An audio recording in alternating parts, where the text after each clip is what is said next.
बच्चों को दुआएं, बड़ों को सलाम। फिजा है मेरा नाम, तारों से होंगे हम कलाम। शो है आपका अपना, तारों से करें बातें। मेरी पहली मेहमान एक शो को चंचल मॉडल, एक्ट्रेस और डबिंग आर्टिस्ट हैं, जिन्हें आप रेडियो और टीवी पर बतौर मेज़बान भी देखते होंगे। मुतअद्दिद ड्रामों में अदाकारी के साथ साथ इनकी दिल का शवाज इनकी शख्सियत की खास पहचान है। तशरीफ लाती है very talented and best dubbing star of Pakistan television industry, risk कमाली।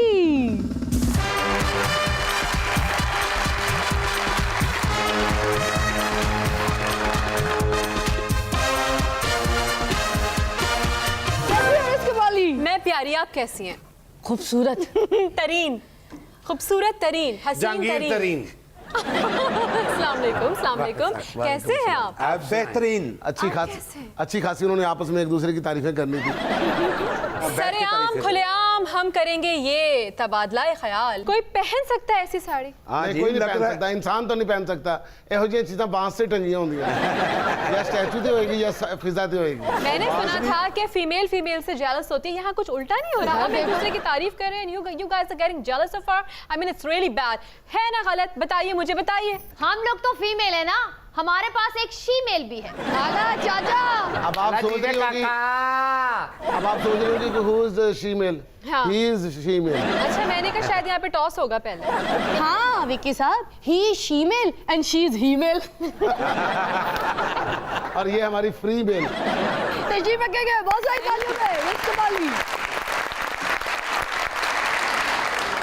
मेरे आज के मेहमान का शुमार पाकिस्तान के लेजेंड गुलकारों में होता है, जो तकरीबन 400 से ज़ायद फिल्मों में गीत गा चुके हैं। यही नहीं बल्कि 11 घंटे गाना गाने और एक दिन में 40 गाने रिकॉर्ड करवाने का एजाज़ भी उन्हीं के पास है। उन्हें म्यूज़िक इंडस्ट्री में बेहतरीन खिदमात अदा करने पर प्राइड ऑफ परफॉर्मेंस और साथ साथ वॉइस ऑफ अमेरिका का भी एजाज़ मिल चुका है। तशरीफ लाते हैं लिविंग लेजेंड अनवर रफ़ी।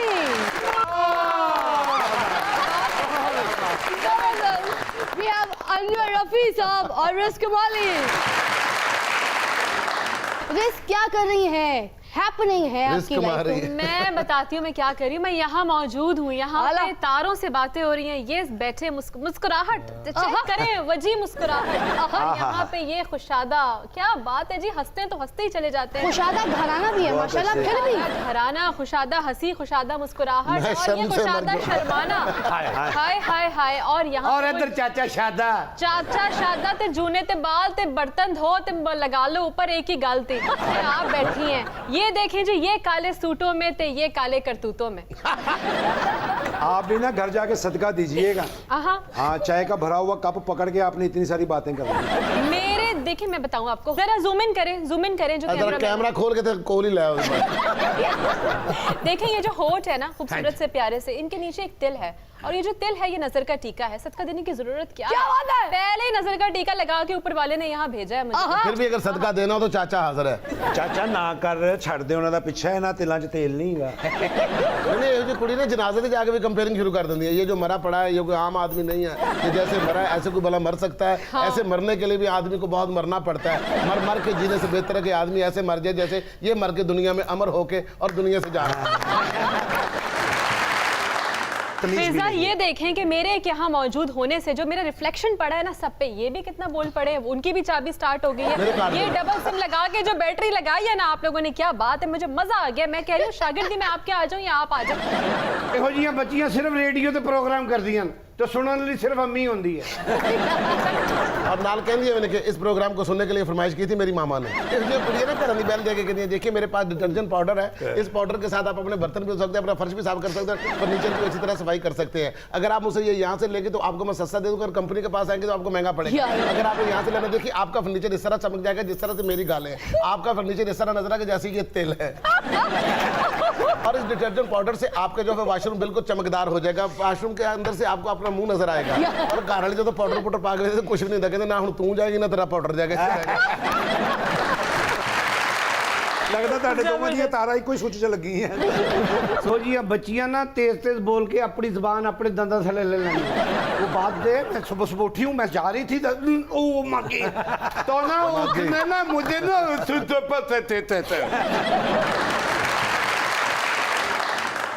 अनवर साहब, आपको लेजेंड गुलकार मोहम्मद रफ़ी साहब के शागिर्द होने का भी एजाज़ हासिल है, इसके बारे में कुछ बताएं। ये 1978 में अपने अब्बू के साथ में बॉम्बे गया था, तो रफ़ी साहब के इंतकाल से 2 साल पहले रफ़ी साहब रिकॉर्डिंग कर रहे हैं, वहाँ बैठे, वहाँ शागिर्दी हुई अब्बू जी के सामने। तो इतने बड़े गुलकार थे वो, उन्होंने आपको ऐसी शागिर्दी में ले लिया, आपको सुना नहीं या फिर आपसे कोई फरमाइश की? मेरी खुशबख्ती ये है कि मोहम्मद रफ़ी साहब जो थे वो मेरे वालिद साहब के भी शागिर्द रहे हैं। अच्छा। तो मेरे वालिद साहब ने इंडिया में 2 फिल्मों के म्यूज़िक भी दिया। मेरे वालिद साहब रेडियो पाकिस्तान लाहौर से 25 साल उन्होंने गाया, बॉम्बे में गाया, MS नागी के नाम से। माशाल्लाह। तो आपके असल उस्ताद तो पहले आपके वालिद साहब, मेरे वालिद साहब थे। फिर शागिर्दी जिनकी उनके साथ थी, जी उन्होंने भी उनके, आपको क्योंकि मोहम्मद रफ़ी वो साहब मेरा के पास स्कूल से ऑफ थॉट थे। हालांकि ये तो मुझे बाद में पता चला जी था जी जी जी जी कि ये मोहम्मद रफ़ी साहब जो है मेरे वालिद साहब के भी शागिर्द रहे हैं। मगर फिर भी आपको भी तो सुना होगा। रफ़ी साहब ने मुझसे एक गाना सुना था, जाएगा जब यहाँ से कुछ भी न पास होगा, 2 गज कफन का टुकड़ा तेरा लिबास होगा। कि चाचा के लिए गा दें। ये गाना मैं अपनी तरफ से चाचा को डेडिकेट कर रहा हूँ, क्योंकि चंद लम्हों के बाद ये जाने वाले हैं। अनवर रफ़ी जो मेरे आगे नाम लगा हुआ है ना, ये चूँकि मैंने शागिर्दी इख्तियार की थी रफ़ी, ठीक है, और मेरी खुशबख्ती ये है कि हालांकि मैं 10,000 के करीब गाने गा चुका हूँ, फिल्मों के, टेलीविज़न के, मिक्स करके कैसेट के। मैंने काफ़ी सारी रिमिक्स भी की है मोहम्मद रफ़ी साहब के, और मुझे हमसाया मुल्क में भी बुलाया गया।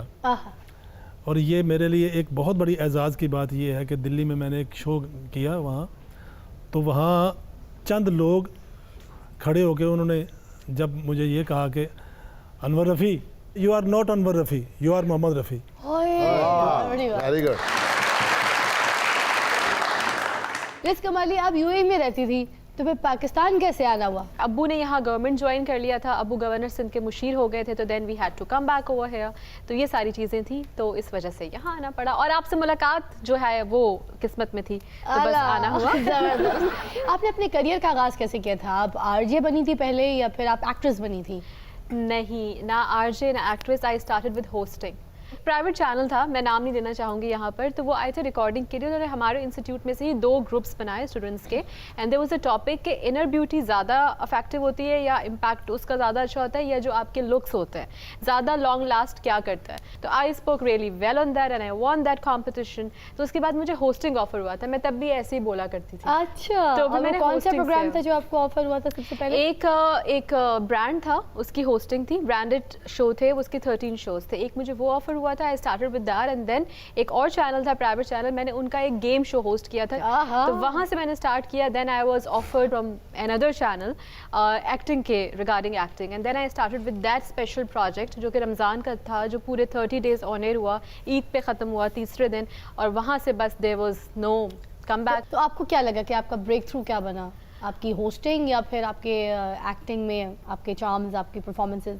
मेरा जो मुझे लगता है जो एक ब्रेक मिली, वो मुझे एक्टिंग से लोगों ने पहचाना। Soaps daily, you know, soap जहाँ बनते हैं, तो वो जो डेली एक रजिस्ट्रेशन होती है ना, प्राइम टाइम पे जब सोप चलता है, तो वहाँ से लोग आपको रजिस्टर करते हैं। और होस्टिंग तो ये है कि वंस इन अ वीक आता है। ऐसे फिर एक मैंने चैनल पे एक ब्रंच शो होस्ट किया, 2.25 साल तकरीबन, हर संडे को होता था 12 से 3 बजे तक लाइव, 3 घंटे का लाइव शो होता था। अच्छा। डिफरेंट सेगमेंट्स थे, तो वो भी मुझे बहुत अच्छा मेरे लिए चार्म भी तो था, और आपको लोगों लगता ने है कि आपकी register ब्रेक किया। थ्रू वहाँ से ज़्यादा हुई है? हाँ, आई लव डूइंग होस्टिंग। ज़बरदस्त।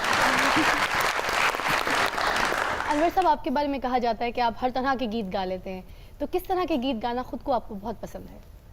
सबसे पहली बात तो ये है कि मैंने इसकी बेस सीखी है क्लासिकल।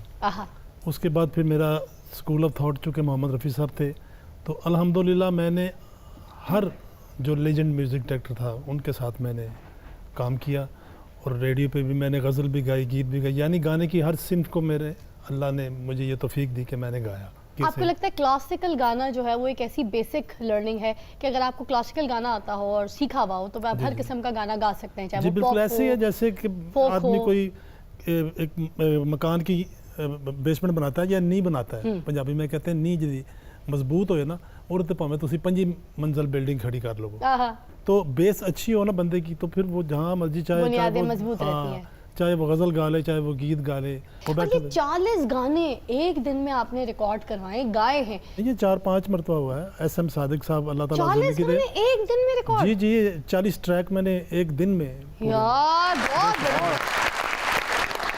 SM सादिक एक पाकिस्तान का ऐसा शायर है कि जो 1 मिनट में गाना लिख देता कोई शक नहीं, बहुत प्यारी। उसको सिचुएशन बताएं, वो उसी वक्त वो मुझे बहुत दे रहा है, प्यारी वो मैं बहुत। गा रहा हूँ, फिर आया उसने दे दिया, मैंने फिर गा दिया। ऐसे करके मैंने एक दिन में 40 गाने यानी 4 कैसेट क्या बात। मैंने रिकॉर्ड किए हैं अल्हम्दुलिल्लाह। आहा। एक गाना सुनाने के लिए तशरीफ लाती है निर्मल रॉय। बहुत अच्छा गाया आपने, जबरदस्त performance, बहुत आला।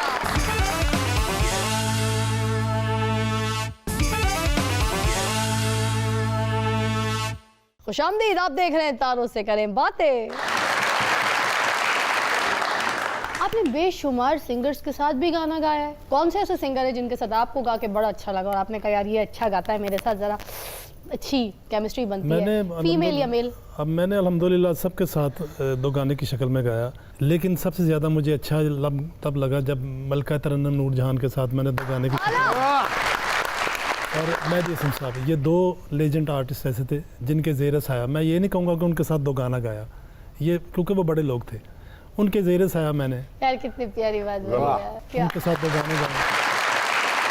और बड़े लेजेंड म्यूज़िक डायरेक्टर जिनमें निसार बदमी साहब, मास्टर अब्दुल्ला साहब, बड़े लोग जो दुनिया से चले गए हैं, उनके ज़ेर साया मैंने काम किया। माशाल्लाह। मलका तरन्नुम नूरजहान के साथ जब मेरा 2 गाना, मुझे पता चला कि मेरा 2 गाना है, फिल्म दाग के लिए मौसीकार नज़ीर अली साहब ने और अहमद शरफ साहब ने मुझे बुलाया। अच्छा। एक ही दिन में 2 गाने मैडम नूरजहान के साथ थे, तो मैं घबराया हुआ था। वो कहते बेटा घबराओ नहीं, तुम बहुत अच्छा गा रहे हो, सीने से गाओ और तुम ऐसे समझो कि जैसे तुम्हारे सामने एक अनजान औरत खड़ी है जिसको गाना नहीं आता, ये जहन में रख के गाओ बेटा, तुम बहुत अच्छा गाओ। अरे यार, बड़े लोगों की बड़ी बातें होती हैं। फिजा, आप यकीन मानो मेरी आंखों से उस वक्त आंसू जारी हो गए और मैंने उनके कदमों को हाथ लगाया और ये माइक था और इधर मलका तरन्नुम नूरजहान थी और इधर मैं था। और मेहदी हसन खान साहब के साथ कौन सा गाना था? मेहदी हसन साहब के साथ रेडियो पे मेरा, इस तरह तो गुलाम अली साहब के साथ भी एक नात थी अच्छा। जो बगैर साजों के थी, मेहदी हसन साहब, गुलाम अली साहब, मैं। आहा। अनवर साहब कुछ सुनाई दे फिर थोड़ा सा यही। बहुत सारी तालियां भाई, बहुत सारी तालियां।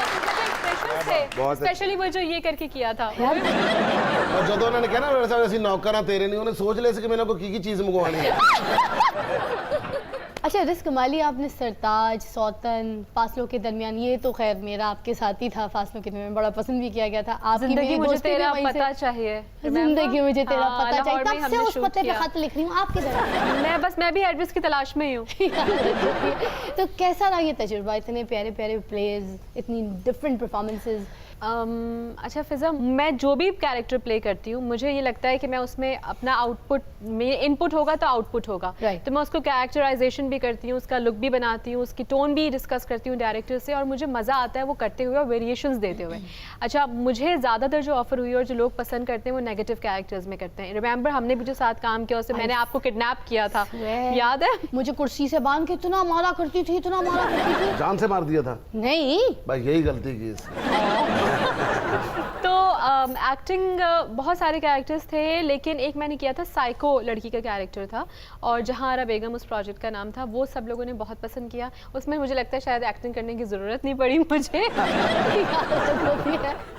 उसने कहा इससे पहले को कोई और बोले। मैंने कहा ये लाइन आने वाली है कहीं से, यहाँ से या वहाँ से, तो इससे पहले मैंने खुद ही बोला। सौतन, ये दुख कम ना होगा, ये दुख कम ना होंगे, सौतन, बबली क्या चाहती है, शुगर फ्री, अभी ये सारे प्रोजेक्ट्स ऑन एयर हैं, कुछ ख़त्म पे हैं, कुछ ऑन एयर हैं। पागलपन एक और प्रोजेक्ट है जो कि अभी शूट पे है, और उसमें भी मैं ही पागल बनी हुई हूँ। साइको लड़की जिस बंदे को पसंद करती है वो किसी और को पसंद करता है, और फिर जो पागलपन में वो करती है। नॉर्मली लड़कियाँ हमारी ऐसी हैं नहीं, आजकल बहुत सुधर गई हैं, लेकिन मैं अभी तक टेक्निकल वजूहात की बिना पे ऐसी ही पाई जाती हूँ। चाचा ने भी पागलपन में एक्टिंग की है। अच्छा, लोगों ने पूछा कैसी की है, कहता मैनू नहीं पता, मैं तो पागल पानी चका रहा आया। आपने बड़े ज़्यादा सैड सॉन्ग्स गाए, तबीयतन ऐसे हैं या फिर कोई दिल विल टूटा है, कोई दुखा है, कोई तकलीफ शुदा नहीं, हालात। जाहिर है जाहिर है, कुछ यही होता बात है है तो फिर ही होता है। नहीं, जाहिर है। हाय हाय। तो कितनी बार दिल टूटा? 2 मरतबा ऐसा हुआ। ये 2 दफा क्यों टूटा? पहला ठीक नहीं टूटा था? नहीं, एक जगह मंगनी हुई थी, हाँ, मतलब अंदर से लीगली जिसे मैं टूटा लव- बकायदा। मैं लव करता था उसको। उसके बाद फिर मैंने सोचा कि मैंने अब मुकाम बनाना है ऐसा कि वो परेशान हो कि अगर काश कि मैं इधर हो जाता, तो फिर ऐसा ही अल्लाह पाक ने ऐसा किया। मतलब मैंने अक्सर देखा है कि आजकल भी हो रहा है कि जब ब्रेकअप होता है तो लड़के बॉडी बनाते हैं, जिम चले जाते हैं, सारा गुस्सा लोहे पे निकालते हैं, बॉडी बिल्डिंग करते हैं और ਤੁਸੀਂ ਸਾਈਕਲ ਲੈ ਕੇ ਅਸੀਂ ਮੁੰਡਿਆਂ ਪਿੱਛੇ ਫਿਰਦੇ ਰਹਿੰਦੇ ਹੋ। मैं दिल और तिल दोनों लेके मुंडिया तो पीछे। दिल पे चाचे का तो 3 दफा दिल टूटा है। चाचे की मंगेतर थी, चाचे ने उससे 300 रुपया मांग लिया, उसने नहीं दिया, इस बेचारे का दिल टूट गया, फिर इसने मंगनी भी तोड़ दी। 2 बार आपके दिल टूटे, मगर फिर आपकी शादी कैसे हुई? भाभी आपकी जिंदगी में कैसे आई, बताएं ना। एक फिल्म के गाने मैंने रिकॉर्ड किए, मौसीकार नज़ीर अली साहब। तो इत्तफाक ऐसा हुआ कि मेरे वालिद मोहतरम भी हयात थे, गाने बड़े अच्छे हुए। उन्होंने कहा कि मेरा अगर बड़ा बेटा होंदा ना तो वो अगर सिंगर होंदा तो वो मेरा इस तरह गांदा तो अब्बा जी कहने लगे कि यार भी तुहाडा ही बेटा है, तो तुसीं इन्हां अपना बेटा बना लो। अल्लाह ताला ने ऐसा सिलसिला बनाया कि नज़ीर अली साहब के घर मेरी शादी हो गई। वाह, कितना बड़ा नाम है, देखें उनकी।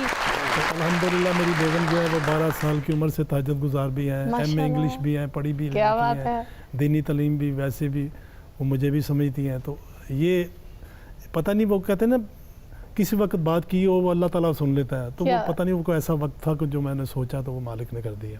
बहुत आला, बहुत आला, जबरदस्त।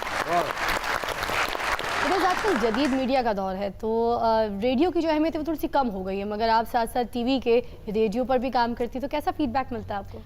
अच्छा फिजा, मैं आपको बताऊं रेडियो की अहमियत यूं कम नहीं हुई कि पहले रेडियो पे खुद मैं जब एक शो होस्ट करती थी टीवी पे, जो आपको मैंने बताया कि ब्रंच शो करती थी, एक एपिसोड था जहां आरजेस इनवाइटेड थे पूरे पाकिस्तान के, 4 आरजेस थे जो हमारे पैनल पे आए। तो लिटरली एक कॉल आई और उस बंदी ने बोला, अरे ये ऐसे दिखते हैं, ये तो इतने काले हैं, और मैं तो समझती थी न जाने ये कैसे होंगे, इनकी आवाज़ तो इतनी खूबसूरत थी और ये तो इतने काले रंग के हैं। तब ये आइडिया नहीं था लोगों को कि आरजेस दिखते कैसे हैं। But now because of social media मैं खुद लाइव शोज कर रही होती हूँ, यानी कि मैं हैंड्स फ्री पे भी लोग मुझे सुन सकते हैं through mic, and then they can see me on live show. और मेरे लिए एक प्लस पॉइंट ये कि मुझे वैसे ही सब लोग जानते हैं एज एन आर्टिस्ट। अब जो मेरा प्रोग्राम है ये रात का प्रोग्राम है, रात 12 बजे से 2 बजे तक का, जबकि तमाम लोग थक हार के अपने घर आते हैं, they want to have some peaceful and relaxing time. अब उसमें अगर मैं ऐसे ही शो करूंगी जैसे कि इवनिंग ड्राइव टाइम होता है तो मज़ा नहीं आएगा।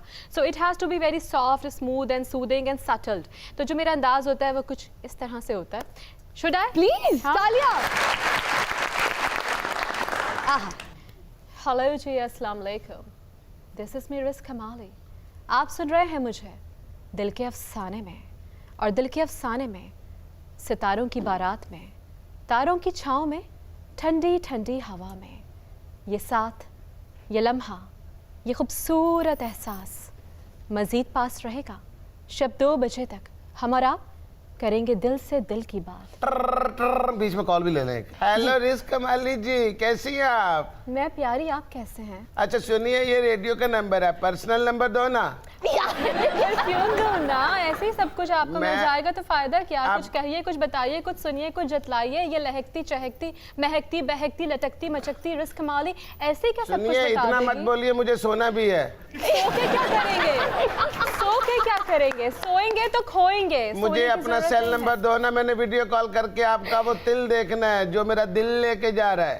ये आपका अपना टेक्निकल फॉल्ट है, इसको सुधारिए, फिर वीडियो कॉल का नंबर आपको मिलेगा। लेकिन अभी नहीं, कुछ ही लम्हों के बाद सपनों की ओट में, शब के उस पहर में जब मैं चली जाऊंगी तो सरगोशी में आपके पास आके आपसे कहूंगी कि जो कहना है वो कह दो। अम्मी आ गई, खुदा हाफिज।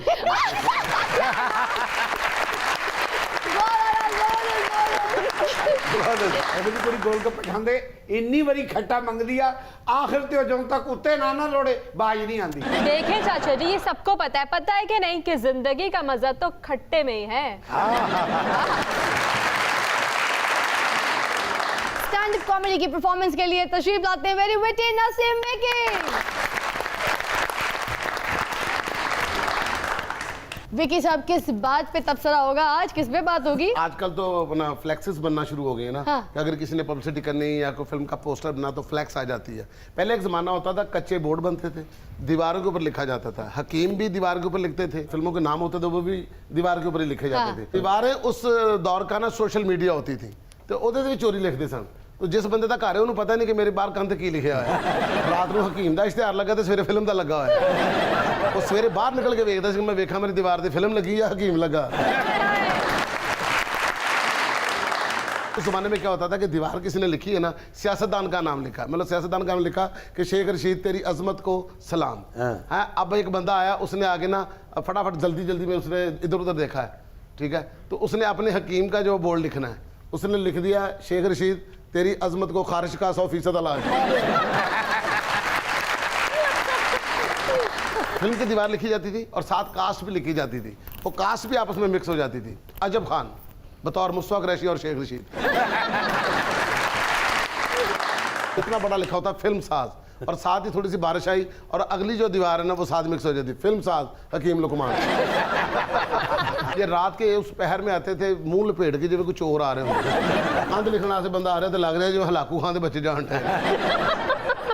हाथ से बुरश पड़िया, बुरश इसरा पड़िया जिਵੇਂ कोई 32 बोर का पिस्तौल पड़िया, नाल डब्बा इंज चुकिया होया कि जिਵੇਂ सारा जेवर च पा के लैके जाए, और इंजन जल फटाफट दीवार लेके ना तो निकलन नहीं करते। सबसे ज़्यादा जो होती थी ना बुरी हालत, वो होती थी उन पेंटर्स के साथ जो हुकूमत के खिलाफ नारे लिखते थे और दीवारों के ऊपर लिखते थे चलो चलो मोची दरवाज़ा चलो, चलो चलो पार्टी गेट चलो, चलो चलो मीनारे पाकिस्तान चलो, पूरी दीवारें लिखते थे। जब पुलिस पकड़ लेती थी तो फिर अगे थोड़ा आप ही लिख देते, घर ही बैठे रहो की फायदा जानता। इनको जूता कभी भी मैचिंग नहीं लेना पड़ता था, और अल्लाह के फजल से कमीज ही ऐसी हो जाती थी, हर तरह का रंग उसके ऊपर होता था। रंग नहीं मेरा डुलिया तो रोटी खाती तो मुड़ के सालन भी इतने पहुंच जाते। अरे वो बच्चे होंगे ना जिन्होंने माँ की दुआ लगी होती कि जा पुत्र अल्लाह ने तेन बड़े रंग लाए। इन पेंटरों के साथ ना बहुत ज्यादती भी होती थी। होता ये था कि जब ये रात को दीवार लिख के चले जाते या बैनर लगा के चले जाते थे, फिर वो सबूत मांगते थे कि चल विखा सानू, ਹੁਣ ਰਾਤ ਨੂੰ ਹਨੇਰੀ ਚੱਲੀ ਸਵੇਰੇ ਕਿਤੇ ਸਾਰਾ ਕਾਰੋਬਾਰ ਉੱਡਿਆ।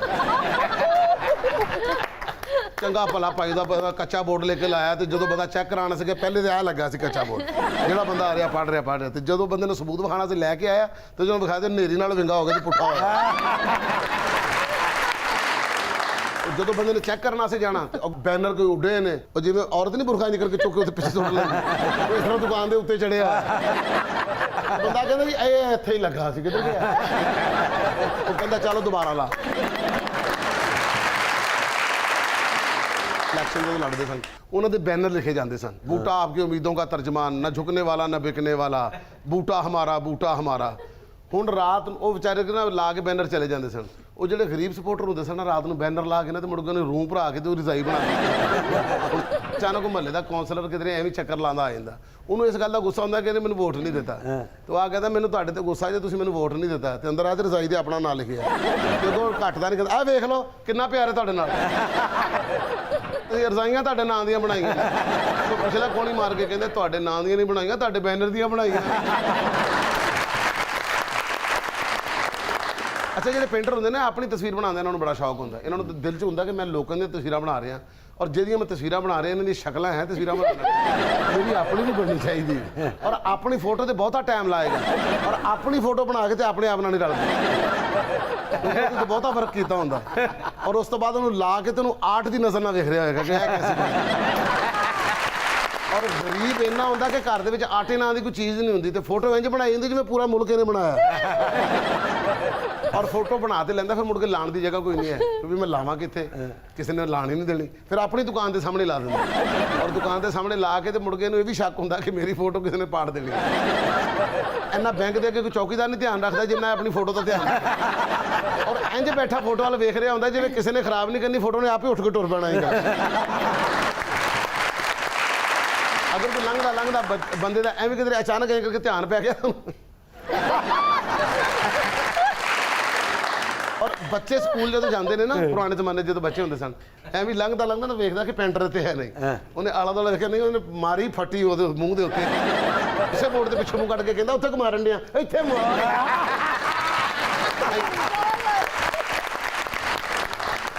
ज्ञानू सुन जरा, ये गाना था फिल्म जीवा का, और जीवा ही फिल्म का एक और गाना बहुत मशहूर हुआ था, हाँ छू ले अगर तुझको हवा। हो जाए आइए।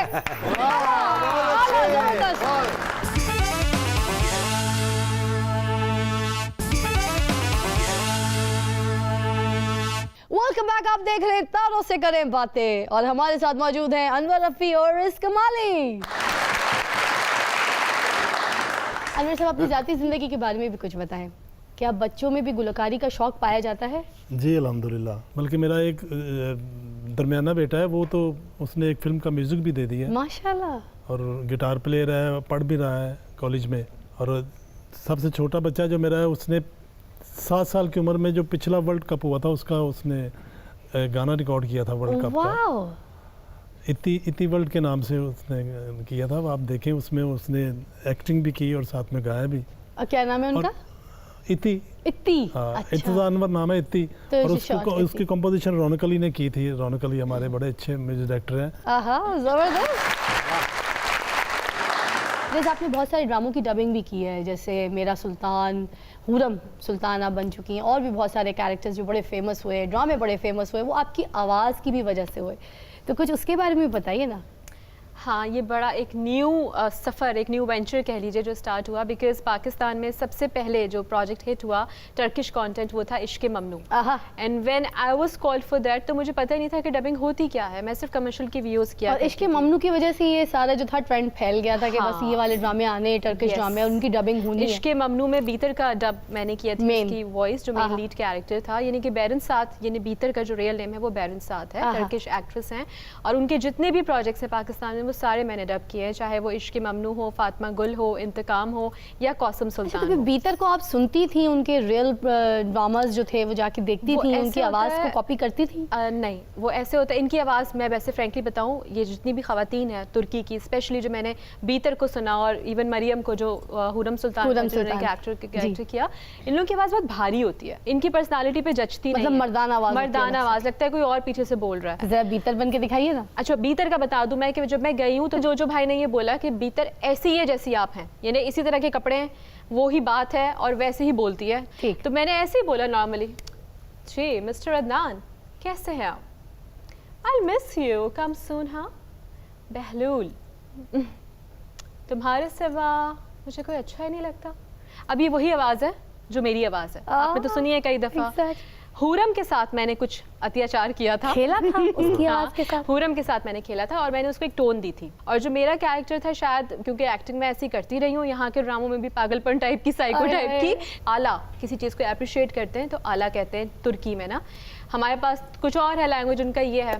तो उसको मैंने एक फील दी थी कि मैं कहती थी आला, नॉर्मली वो बोलती थी आला और मैंने दिया था आला। तो ये जो झूम के आला था ना, ये बड़ा फेमस हुआ था रिदमिक स्टाइल में। एंड देन सुल्तान के लिए वो ये कहती थी कि मैं हूँ हुरम सुल्तान और सुल्तान सलमान सिर्फ मेरे हैं। ऐसा हो नहीं सकता कि मेरे होते हुए माहिदौरा इनके पास कदम भी रखे, क्योंकि सुल्तान सिर्फ हुरम के हैं।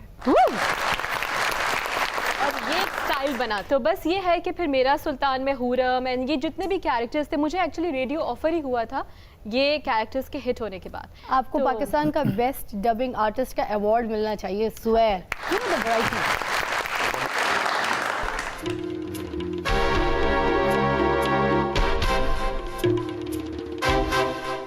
ओए मौला ना मारे ते मौला नहीं मरदा। तेन मौला ही पूछेगा। ओए वेखिया जे हनीफ अब्बासी नु असी बाहर कढवा लिया है। भाई तुमने नहीं निकलवाया, आपका कि छोटा भाई है ना, उसके पास कोई ऐसा खास मंत्र है, वो फूंकता है तो सारे बाहर। मंतर ने मिंतर है कोई मिंतर तरला ਉੱਥੇ ਜਾ ਕੇ ਨਾ ਆਪਣਾ ਕਹਿੰਦੇ ਨੇ ਯਾਰ ਮੇਰਾ ਭਰਾ ਬਿਮਾਰ ਹੈ ਇਹਨੂੰ ਛੱਡ ਦਿਓ। ਉਹ ਅੱਛਾ ਛੱਡ ਦਿੱਤਾ। ਮੇਰਾ ਹਨੀਫ ਅਬਾਸੀ ਬਿਮਾਰ ਹੈ ਇਹਨੂੰ ਛੱਡ ਦਿਓ। ਉਹਨਾਂ ਨੇ ਉਹ ਵੀ ਛੱਡ ਦਿੱਤਾ। ਜਿੱਥੇ ਇਹਨਾਂ ਕੋਲ ਛੱਡਿਆ ਮੈਨੂੰ ਤੇ ਮੇਰੇ ਪੁੱਤਰ ਨੂੰ ਵੀ ਛੱਡ ਦਿਓ। वैसे मौलिया क्या बात है, आजकल तू बात बात पे वैशी नहीं होता। इन्होंने घर चोर आए, कहता सोना किथे, सोना कहनी हम तो ड्राइंग रूम में सोते हैं, आप बड़े कमरे में सो जाए। और इसके घर में चोर आए, उन्होंने कहा चांदी किधर है, चांदी किधर है। ओए नाम ना लेना, मेरी बहन का नाम चांदनी है। ओए एक गल दसो, मैनू ते मोदी दा यार कहंदे सी ते लाडला नत मोदी दे हुकूमत च आउण दियां दुआवां क्यों कर रहे है? ओए तेनू मैं दसांगा।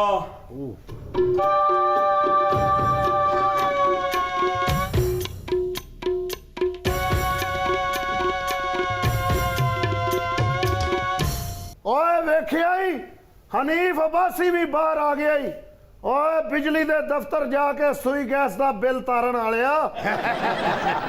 और जिवें तुसी बाहर आयो ना एवें लाइन सिर सारे अंदर जाओगे और गैस दे दफ्तर बिजली दा बिल तारन वालिया ਇਹ ਬਾਅਦ ਚ ਕੀ ਜੁਗਤ ਨੂੰ ਲੋਰੀ ਦੇਣ ਲੱਗ ਪਈ। तू की लोरी नु जुगत देन लग पे ने और हुण दस और जे लो बाहर आके तेरा अंजैना दा दर्द किथे गया डड्डूआं दा फार्म हाउस बनाने वालिया ਓਏ ਅਸੀਂ ਜੇਲੇ ਨਹੀਂ ਜਾਵਾਂਗੇ ਓਏ। और क्यों ਹੁਣ ਅਸੀਂ ਚੁੱਪਾਂ ਫਾਰਮ ਹਾਊਸ ਦਾ ਡੱਡੂ ਬਣਾਉਣ ਵਾਲਿਆ। और मेरे हाथ में नए सबूत आ गए हैं तुम दोनों भाइयों को वापस जेल में पहुंचाऊंगा। लाडले भाई आपके हाथ नए सबूत आ गए, हमारे हाथ नया पाकिस्तान कब आएगा? ਇਹ ਕਦੀ ਵੀ ਇਸ ਭਾਈ ਦੇ ਮੂੰਹ ਚੋਂ ਨਹੀਂ ਨਿਕਲਿਆ ਮੈਂ ਤੁਹਾਡੇ ਸੇ ਫਰੂਟ ਲੈ ਕੇ ਆਇਆ, ਮੈਂ ਮਠਿਆਈ ਦਾ ਡੱਬਾ ਲੈ ਕੇ ਆਇਆ। ਜਦੋਂ ਕਹਿ ਕੇ ਮੈਂ ਤੁਹਾਡੇ ਲਈ ਸਬੂਤ ਲੈ ਕੇ ਆਇਆ। ਓਏ ਤੇਰਾ ਇੱਕ ਵਜ਼ੀਰ ਕਹਿੰਦਾ ਏ 5 ਹਫ਼ਤਿਆਂ ਬਾਅਦ ਨੌਕਰੀਆਂ ਹੀ ਨੌਕਰੀਆਂ ਹੋਣਗੀਆਂ। और जेने क्या वो ही देगा नौकरियां। ਓਏ ਤੇਰਾ ਇੱਕ ਵਜ਼ੀਰ ਕਹਿੰਦਾ ਏ ਰਕਸ਼ੇ ਵਾਲਾ ਤੇ ਰੇੜੀ ਵਾਲਾ ਵੀ ਟੈਕਸ ਦੇਗਾ। ਮੋਟਰਸਾਈਕਲ ਤੇ ਬਹਿ ਕੇ ਰਿਵਰਸ ਗੇਅਰ ਲੱਭਣ ਵਾਲਿਆ। और अगर रेडी वाले ने तो रक्शे वाले ने टैक्स नहीं देता तो मैं ऐसे वजीर नु पढ़ांगा और रिवर्स गियर ते बह के मोटरसाइकिल बना लिया। ਓਏ ਤੇਰਾ ਇੱਕ ਵਜ਼ੀਰ ਕਹਿੰਦਾ ਖਜ਼ਾਨਾ ਖਾਲੀ ਏ, ਦੂਸਰਾ ਕਹਿੰਦਾ ਜੰਗ ਲੱਗਣ ਵਾਲੀ ਏ ਤੇ ਤੀਸਰਾ ਕਹਿੰਦਾ ਨੌਕਰੀਆਂ ਹੀ ਨੌਕਰੀਆਂ ਲੱਭਣਗੀਆਂ। ਦੱਸ ਓਏ ਕਿਸ ਵਜ਼ੀਰ ਦਾ ਇਤਬਾਰ ਕਰੀਏ? ਬੱਕਰੇ ਕੋ ਢੁੱਡ ਖਾ ਕੇ ਸਵਾਦ ਆ ਗਿਆ ਕਹਿਣ ਵਾਲਿਆ।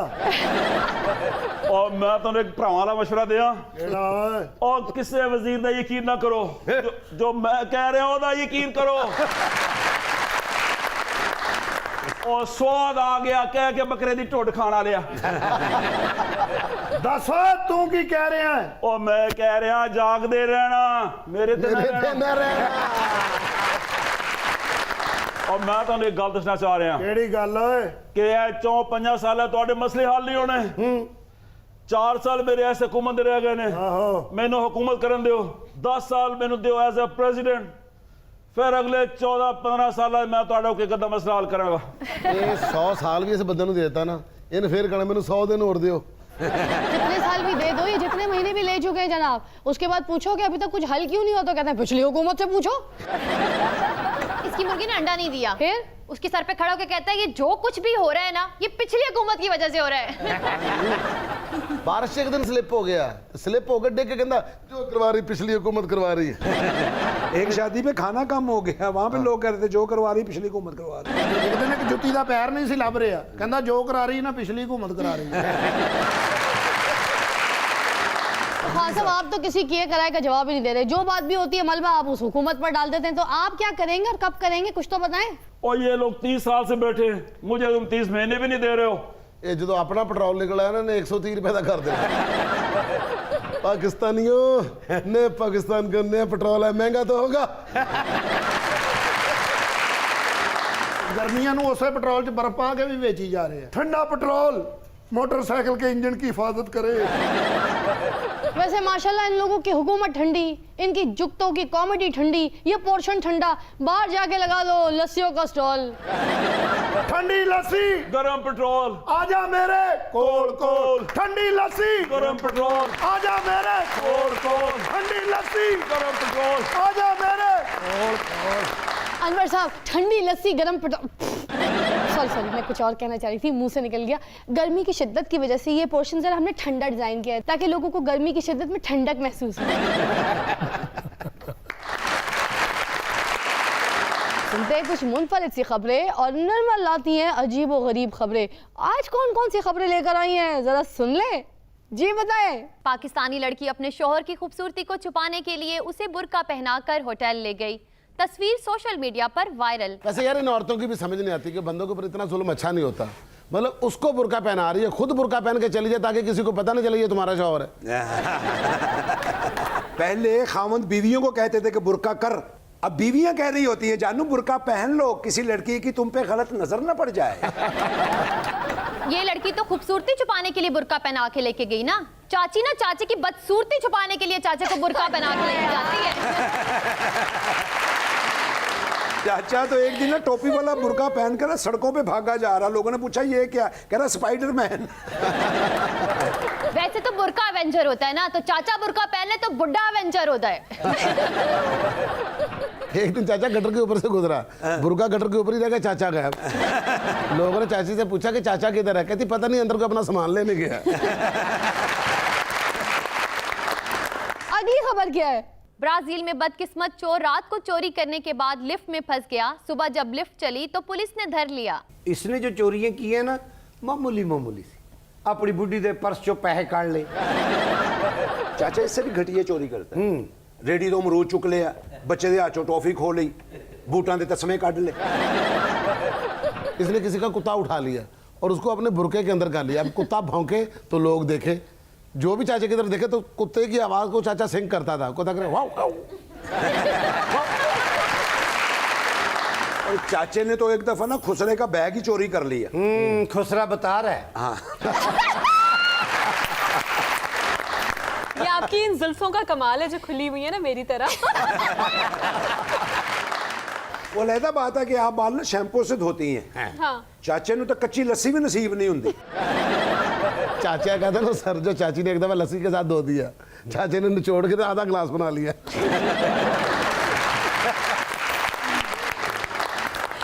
आगे चलेंगे।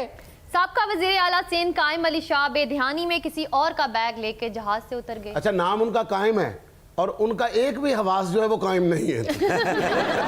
विक्की जी शुक्र है बैग लेके उतरे किसी और का, बेगम नहीं। आजकल कुछ शहीद नहीं है।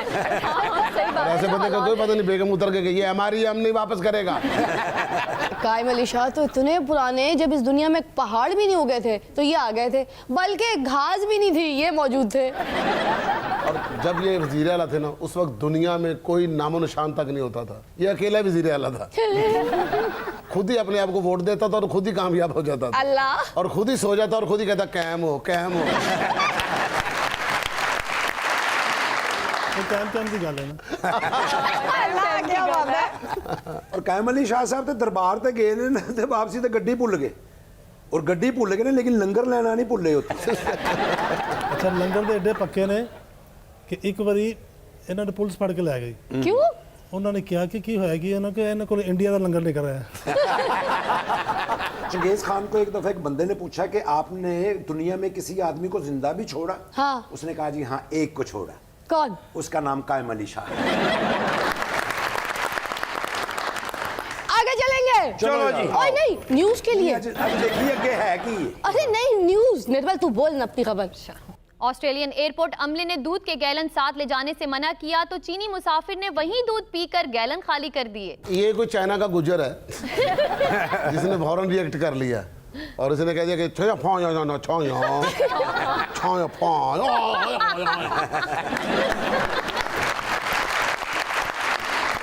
जो भी रोज आके पूछती होगी कि सर आप क्या लेंगे, मैं पहले पाटन वाला आया तो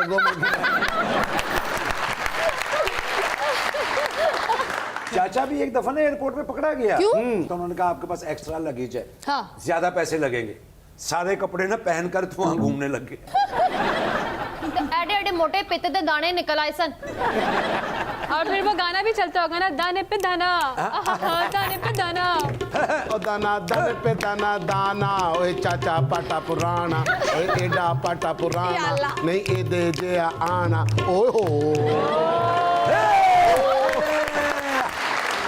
अच्छा, और चाचा इतना शैतान है कि लोगों के ना खाने चुक के खा लेता है। जब लोग गुस्से से देखते हैं ना तो आगे से कहता है देखो दाने दाने पे लिखा है खाने वाले का नाम।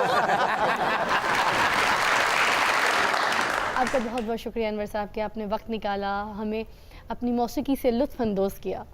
मुझे बड़ा अच्छा लगा यहाँ आके, इत्तेफाक से पहली मरतबा ऐसे शो में आया हूँ और वाकई मैंने रियली बहुत इंजॉय किया। रियली? जी हाँ। Thank you. अर्ज आपका भी बहुत बहुत शुक्रिया। आप तो वैसे ही दोस्त हैं, हम लोग मिलते रहते हैं, मगर पहली मर्तबा आज ऐसे आपको जाना, आपके बारे में सुन के बड़ा अच्छा लगा। आपकी बातें बड़ी मीठी मीठी थी, बड़ी चंचल थी। Thank you so much, thank you for having me. और यहाँ एक बात मैं कहना चाहूँगी कि बहुत सारे लोग हम ड्रामेबाजियाँ भी करते हैं, रुलाते भी हैं लोगों को, क्योंकि हमेशा सैड कैरेक्टर्स होते हैं, लेकिन मुझे लगता है कि सीरियस एक्टिंग से ज़्यादा हंसाना मुश्किल है, और किसी को हंसाना ये सदका जारिया है जो आप लोग यहाँ पे कर रहे हैं, लोगों के चेहरे पे मुस्कान बिखेरना। तो ये जो मुस्कान आप लोग बिखेरते हैं, इसके लिए credit goes to the whole entire team of GNN। Clapping for that. एक खूबसूरत सा गीत सुनने के लिए मैं दावत दूंगी निर्मल रॉय को कि यहाँ पर आए और हमें गाना सुनाए।